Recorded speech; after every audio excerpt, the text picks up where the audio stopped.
The story begins with a group of children playing in a mysterious, eerie setting, giving the impression of an unusual place. The scene then shifts to various people, prisoners, being interviewed. They're asked to talk about their favorite food and what they cherish most. Each prisoner is told they can bring only one item with them to a platform. These prisoners have all been marked by a dark event from their past that led them here. Later, these individuals find themselves in an underground system known as the Pit, a grim, multi-level prison where the inmates wake up and are assigned to different floors. The prisoners are divided into two groups, the Loyalists and the Barbarians. The Loyalists believe in solidarity, self-restraint, and sharing resources fairly, hoping this will benefit everyone. On the other hand, the Barbarians are focused solely on survival and believe in eating as much as possible whenever they get the chance, without concern for others. On level 21, a group of barbarians has consumed the pizza belonging to a man named Zamyatin, enraging him. Furious and driven by hunger, he contemplates stealing food from others. However, the Loyalists, including his cellmate Parapuan, convince him to refrain from doing so. They explain that taking more food will leave the people on lower levels hungry, emphasizing that solidarity is the only way to ensure survival for all. Reluctantly, Zamyatin agrees to follow their advice, at least for now. Parapuan, who supports the ideals of solidarity, becomes an important figure in guiding Zamyatin and trying to maintain a sense of order and empathy amidst the chaos of the pit. As Zamyatin and Parapuan share their time in the pit, an unexpected bond forms between them.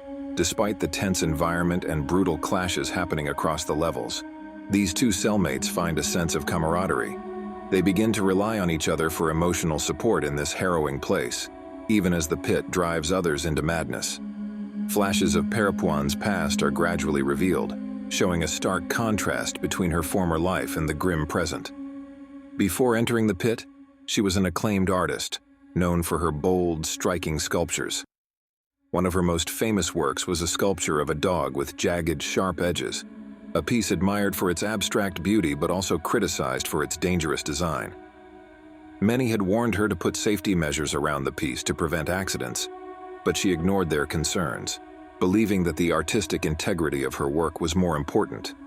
Tragedy struck one day when Parapuan's boyfriend brought his young son to her home. The child, while playing, slipped and fell onto one of the sharp edges of the sculpture, causing a severe injury. Instead of accepting responsibility for the accident, Parapuan was consumed by self-preservation. She hired top lawyers to defend her and successfully avoided prison time. Not only that, but she also capitalized on the tragedy, selling the sculpture for a substantial amount of money, which further propelled her career. Despite her outward success, Parapuan was haunted by guilt.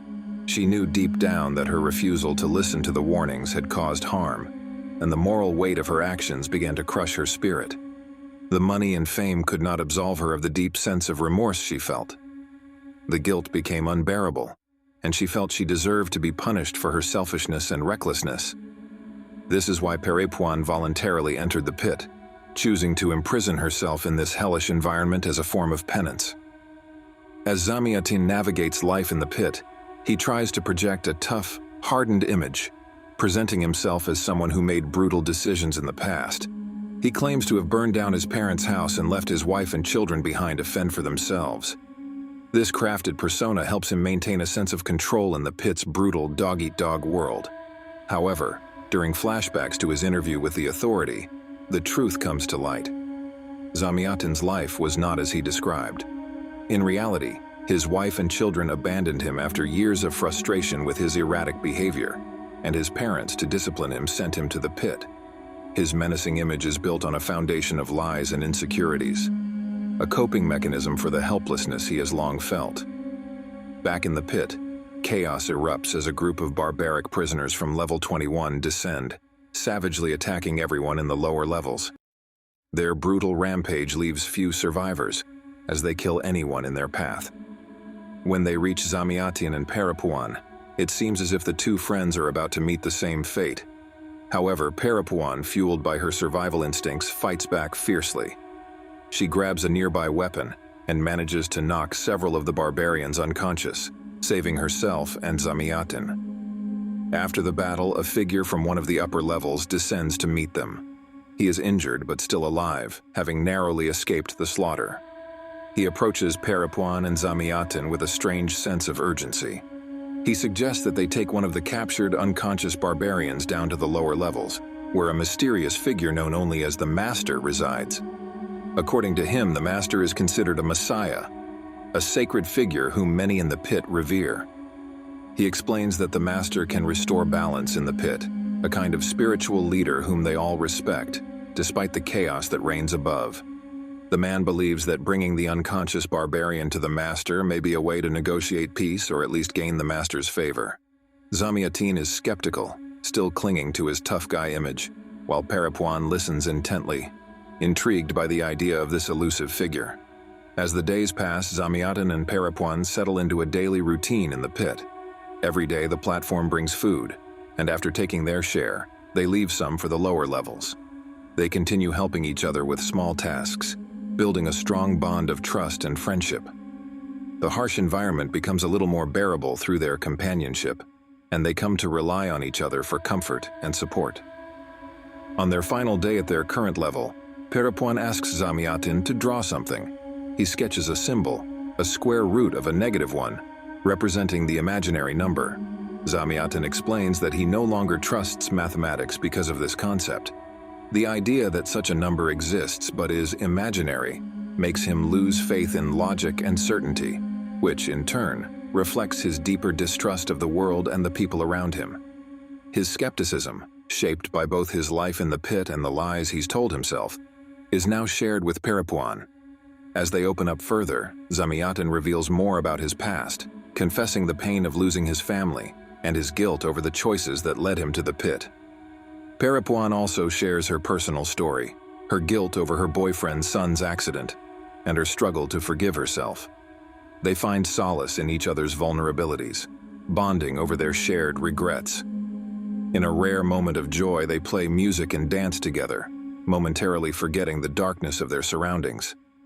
However, their peaceful moment is shattered the next day when they wake up on level 180. When the food platform descends, it is empty. This level is so low in the pit that nothing is left for them to eat.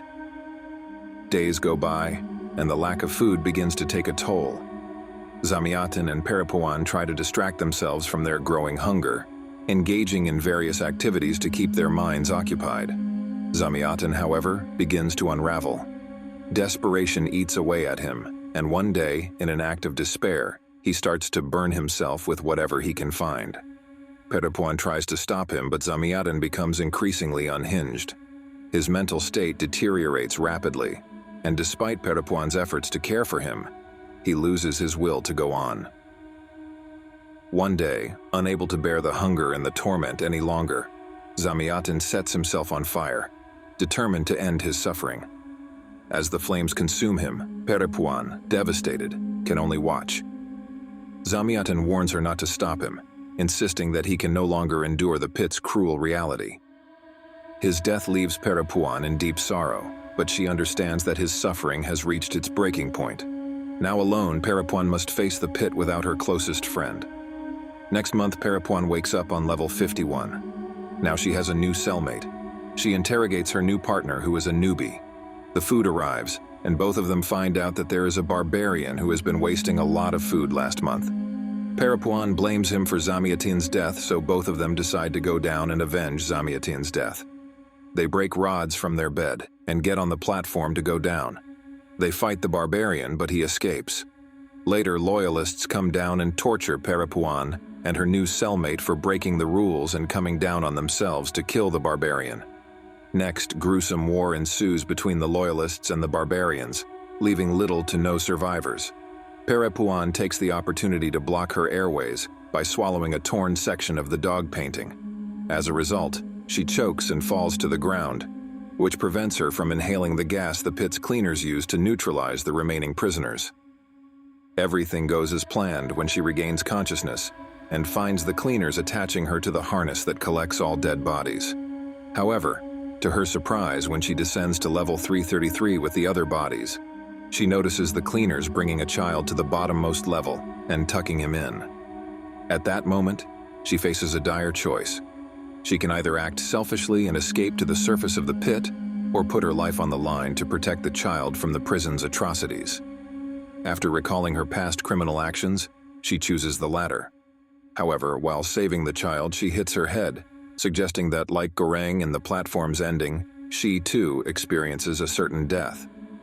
When she actively chooses to protect the child instead of harming him, the platform descends below level 333 to a level that seemingly represents Parapuan's conscience. This is where she encounters other souls, including Zamiatin, who are projections of her dying mind, encouraging her to let the child ascend. They do this because they realize that even though Parapuan, like them, has redeemed herself, her circumstances have corrupted her, making her unworthy of going back. The child, in contrast, gets to ascend because his innocence and purity will play a crucial role in making the world a better place. By letting the child ascend while staying behind, Parapuan makes her final sacrifice to free herself from her guilt and escape from her self-imposed purgatory. At the same time, she also accepts her suffering, realizing that redemption comes at a cost. To click the interesting stories on the right does not cost you anything, my friend. Subscribe for more interesting stories in the future. I upload every other day. Grab your popcorn, enjoy yourself, and see you soon, my friend.